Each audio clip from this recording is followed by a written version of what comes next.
celebramos o Dia das Mães, nada mais importante do que lembrar aquela que é a mãe de todos nós, Maria Santíssima.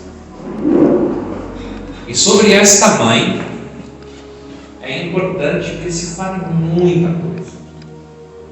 E é claro que não vai dar para falar tudo de uma vez só. Mas nós vamos fazer um pouco daquilo que é necessário todo católico saber sobre nossa história. A primeira coisa é que, segundo o Catecismo da Igreja, Deus escolheu Maria desde toda a eternidade. Não foi uma escolha ao acaso, não foi uma escolha momentânea, não foi simplesmente escolher uma mulher. Não, Deus a fez para isso, para essa missão, com essa vocação, com esse chamado. Deus a fez para ser a mãe de seu filho Jesus. E ao contrário do que muita gente diz, ou se fala de Maria na Bíblia, muito se fala de Maria na Bíblia, de Gênesis ao Apocalipse. No livro do Gênesis, no capítulo 3, no versículo 15, é importante a gente entender que logo depois da queda do homem, da queda do ser humano, logo depois que o ser humano perdeu a amizade de Deus, perdeu a graça que ele tinha ali e se deixou seduzir pelo pecado, Deus diz ao tentador, à serpente. Deus dirige a sua palavra à serpente e diz: porém ódio, ou inimizade, ou disputa, dependendo da tradução, entre ti e a mulher, entre a tua descendência e a dela. Esta esmagará a cabeça, tu lhe ferirás o calcanhar. Então aqui o primeiro ponto. Aparece já no livro do Gênesis, no capítulo 3, no versículo 15, esse único versículo que a igreja chama de proto-evangelho, protótipo do evangelho. Por quê? Porque este único versículo, esse pequeno versículo, ele resume tudo o que mais tarde vai acontecer nos evangelhos. Existe uma mulher, ela dá à luz a um filho, e ele vence na cruz o pecado, a morte e o diabo. É o que está aqui. Colocarei ódio entre ti, a serpente, e a mulher, que é Maria. Entre a tua descendência, que são aqueles que não seguem as ordens de Deus, e a descendência dela, que é Jesus. Esta descendência lhe esmagará a cabeça, e tu lhe ferirás o calcanhar. De fato, Jesus é aquele que é ferido, e é ferido de morte. O calcanhar é a parte frágil, mas Jesus, enquanto Deus, não tem fragilidade. Mas enquanto homem, ele é mortal. Então ele é morto. Ele é maltratado, ele é torturado, ele é morto na cruz. Mas ele esmaga a cabeça da serpente, porque ele vence na cruz o pecado, a morte e o diabo.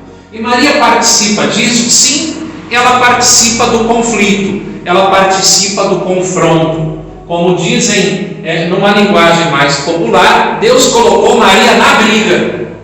Por que ele colocou Maria na briga? Porque ele poderia ter dito à serpente: olha, por causa do que você fez, eu vou enviar meu filho Jesus e você vai ter um problema com ele. Mas não foi isso que Deus disse. Ele disse: colocarei ódio, disputa, contenda entre ti e a mulher. Maria foi colocada na briga. E por quê? Porque quando o tentador se aproximou do ser humano, ele se aproximou primeiro da mulher, para levar a mulher e o homem à queda. E agora Deus quer se utilizar da mulher para ser canal da graça por onde vem o homem que vai nos dar a salvação. É importante a gente entender que Maria é a nova Eva. Mas Eva, aqui em Gênesis, não é simplesmente um nome próprio. Não é a dona Eva, mulher do seu Adão. Tá? Adão aqui vem de Adamá, feito do barro, feito da terra. Junta uma palavra em hebraico que significa barro, terra, outra que significa sangue, e Adão significa o homem feito do barro. É o primeiro ser humano. E Eva? Eva é Ravá. Ravá, no hebraico, é mãe dos viventes, ou seja, é aquela que vai dar a luz aos viventes. Por que Maria é nova Eva? Porque na cruz, quando Jesus está morrendo, vencendo o pecado, vencendo o diabo, vencendo tudo aquilo através da sua morte e depois da sua ressurreição, Jesus diz a João: de hoje em diante eis aí a tua mãe, mulher, de hoje em diante eis aí o teu filho. Então Maria, na cruz, ela passa a ser a nova mãe dos viventes, a mãe dos novos viventes que são renascidos em Cristo pelo batismo. Porque na cruz jorrou do lado aberto de Jesus sangue e água, Eucaristia e batismo. Ali nasceu a igreja. E agora, aqueles que são batizados segundo o ensinamento de Jesus Cristo, em nome do Pai, do Filho e do Espírito Santo, pela água que jorrou do seu lado, são novas criaturas em Cristo Jesus. E Maria é a mãe dos batizados. É por isso que ela é nova Eva. Mas Jesus é novo Adão. E por que Jesus é novo Adão? Porque o homem caiu, o homem pecou, o homem se apartou da amizade de Deus. Veja, o texto de Gênesis começa dizendo que Deus criou um jardim, e que nesse jardim Ele criou o ser humano, homem e mulher, Ele os criou. O jardim é a intimidade com Deus, é a amizade de Deus, e o ser humano caminhava com Deus no jardim. Mas ao desobedecer, ao pecar, o ser humano perdeu o jardim. Ele foi expulso do jardim, porque ele errou. E não só porque ele errou, mas porque ele não assumiu o seu erro. Lembra? Deus deu uma ordem: vocês podem comer de todos os frutos do jardim, mas do fruto da árvore que está no meio do jardim não comereis, porque no dia em que fizerdes isso, morrereis. Eles desobedeceram, e ao desobedecer, pecaram. Só que não foi só isso. Quando Deus apareceu e disse: Adão, onde estás? Vocês acham que Deus não sabia que ele estava escondido? Quando Deus pergunta onde estás, Ele está perguntando onde está o teu coração. Aonde você está hoje? Você está em Deus? Você está na graça? Ou você está longe de Deus no pecado? Adão, onde estás? E quando finalmente Adão responde, Deus pergunta: você comeu do fruto que eu te proibi? E o que ele diz? A mulher que o Senhor me deu o fruto e eu comi. Ou seja, Adão não só não assume a culpa, e ele nem simplesmente põe a culpa na mulher, ele põe a culpa no próprio Deus. A mulher que o Senhor me deu, foi o Senhor que fez. O Senhor fez essa encrenca, me deu, olha o que deu. E quando a pergunta é estendida à mulher, ela diz: a serpente me enganou e eu comi. Mas ninguém diz: Senhor, eu errei, eu desobedeci, tivesse dito, Deus teria perdoado. Mas como o ser humano desobedeceu, ele perdeu o jardim, foi expulso, foi criado imagem e semelhança e agora perdeu a semelhança, embora tenha a imagem. Deus, na plenitude dos tempos, enviou então seu Filho ao mundo feito homem. E aí o que acontece? Ele é um novo Adão. E por que ele é um novo Adão? Ele é um novo homem. Ele é aquele que vem transformar todas as coisas. Ele é aquele quem vem nos mostrar o caminho. Olha só, preste atenção. Onde foi que Jesus assumiu sua missão? Vocês sabem? Alguém arrisca? Aonde foi que Jesus assumiu sua missão? Em que momento? Vocês conseguem identificar? Pois é. Jesus assumiu sua missão no Jardim das Oliveiras, quando ele diz ao Pai: se possível, afasta de mim este cálice, mas que se faça a tua vontade e não a minha. Ou seja, no jardim. E por que Jesus assumiu essa missão no jardim? Porque Jesus, o novo Adão, está obedecendo no jardim onde outrora o velho Adão desobedeceu. Fazendo isso, Jesus nos coloca de novo no jardim. Ele nos dá agora a possibilidade de voltar para junto de Deus, de voltar para junto do Pai.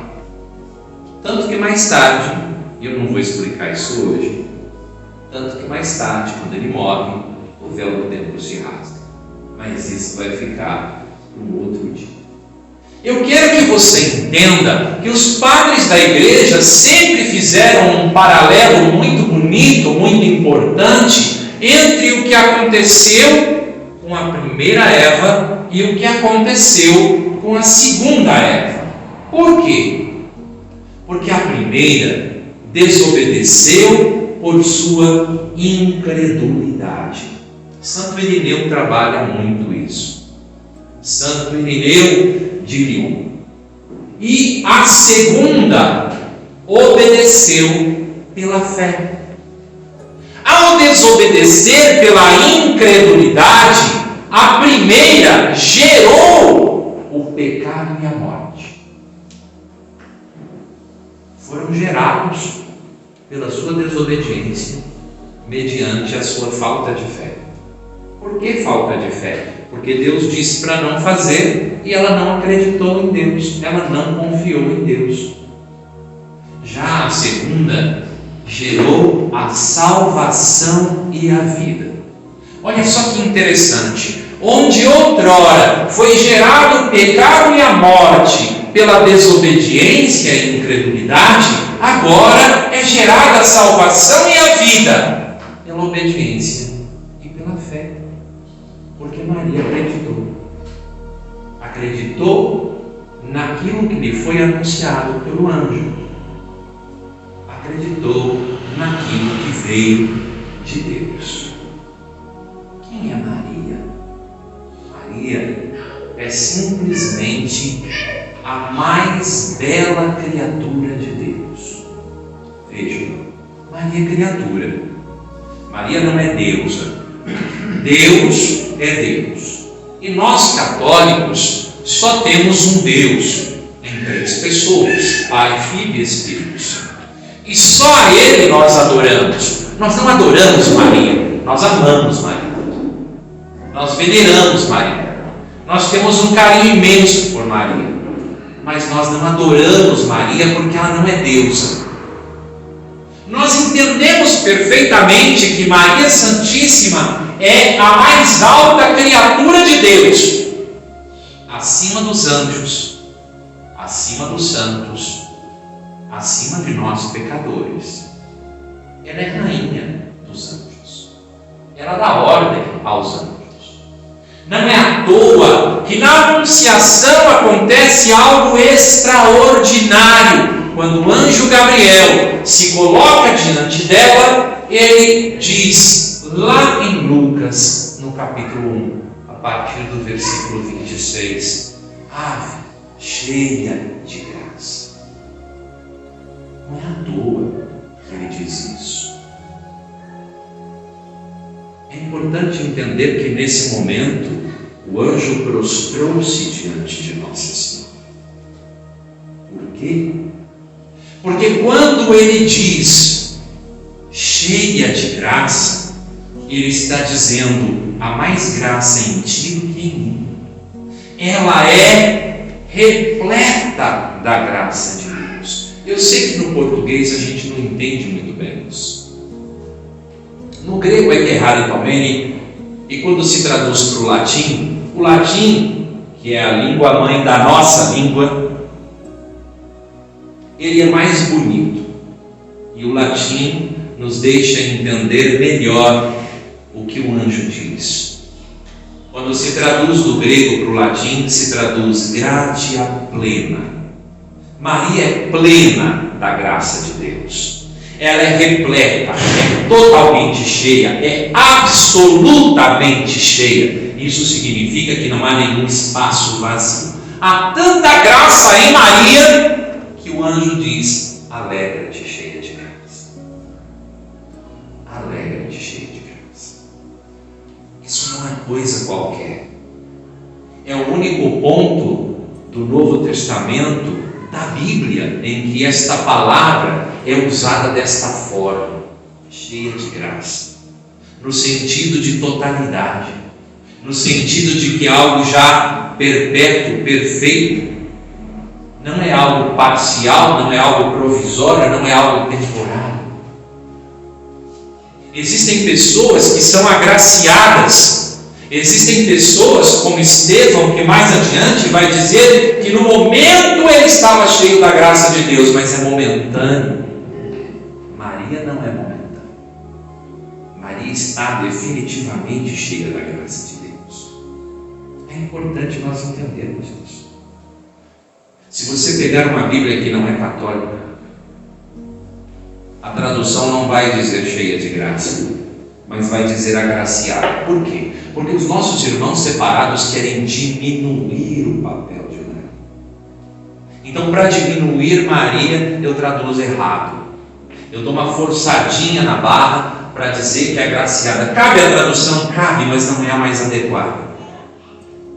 E por que a agraciada e cheia de graça não são a mesma coisa? Porque a agraciada é toda e qualquer pessoa que recebeu uma graça, inclusive eu e você.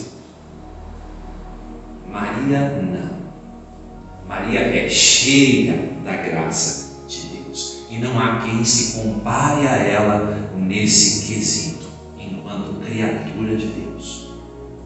É a criatura plena na graça de Deus, repleta da graça de Deus, absolutamente cheia. Isso nos leva a um outro título de Maria. Veja, Maria é um assunto para dias, não é um assunto para horas, muito menos para minutos. É um assunto para dias. Eu sou professor de Mariologia, então eu sei que Maria é um assunto para muito e muito e muito tempo.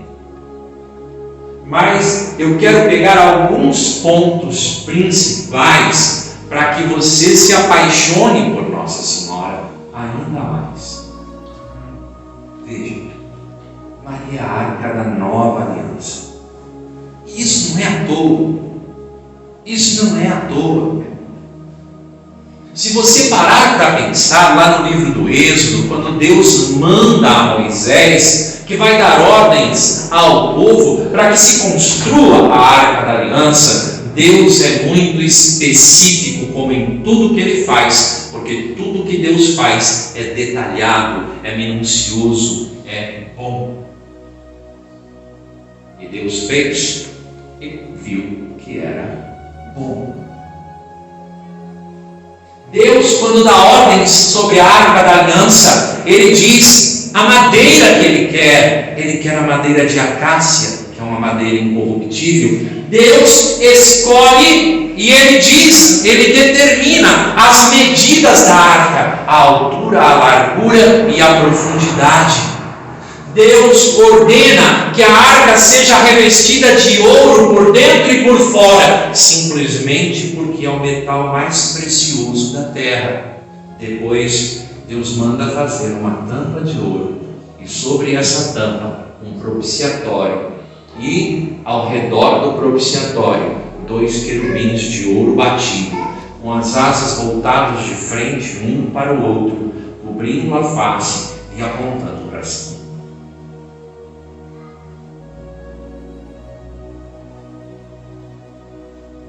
Por que Deus mandou fazer uma arca tão especial?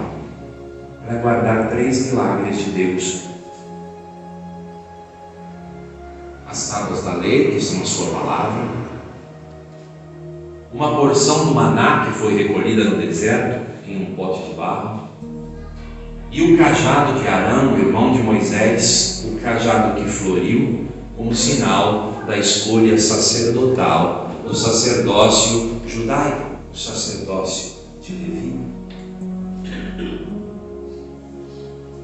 E Maria, o que tem a ver com isso? Tudo.